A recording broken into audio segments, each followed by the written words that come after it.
আমা এগুলা কি আনিত তো এগুলা এগুলা চাল পুরপুরিও বলে আবার পোলাও বলে মানে কোনটা বলবো একটা বললে আরেকটা ভুল হবে। আসসালামু আলাইকুম, সবাই কেমন আছেন? আশা করি সবাই ভালো আছেন। আলহামদুলিল্লাহ, আল্লাহর রহমতে আমরা ভালো আছি। মানে বেশি ভালো নাই, ভালো না থাকলে তাও বলা লাগবে যে ভালো আছি। কারণ কালকে আপনার চাচা যে পান ভাঙিছিল, ভাঙ্গায় হাটে লিয়ে গেছে।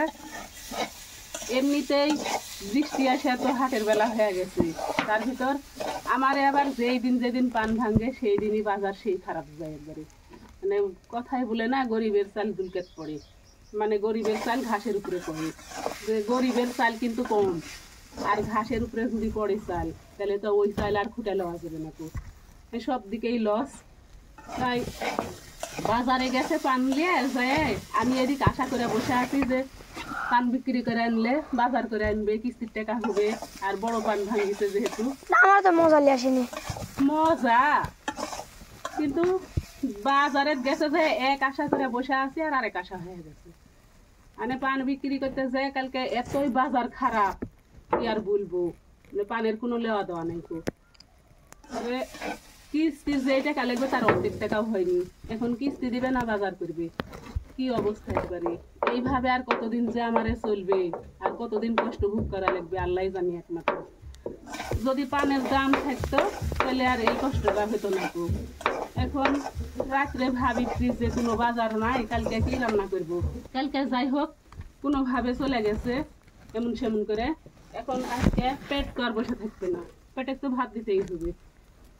সকালবেলা উঠে কোনো খাওয়ার নাই, তো কি রান্না করবো। শেষে অনেক দিনের এই বিরনির চাল ছিল এক পোয়া, বিরনির এক পোয়া চাল ছিল। এই চাল ভাবছি যে এই চালটুকু এই চালটুকি রান্না করে খাই। অনেকে বলবেন নিজে বাড়ির বাজার নাই, আবার বিরনির চালের কুলা পাকাচ্ছে।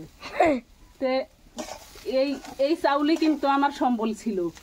এখন গরিব মানুষ, মানুষের জন্য কোনো কিছু খেয়া দিই যে কখন কোন মেহমান আসবে, তখন তো কিনতে পারবো না। কিন্তু এখন দেখছি যে এইটুকি রান্না না করলে আমার চলবেই না।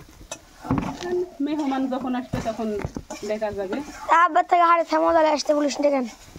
মজা হবে না তো, টাকা নাই তো কি দিয়া মজা নিবি।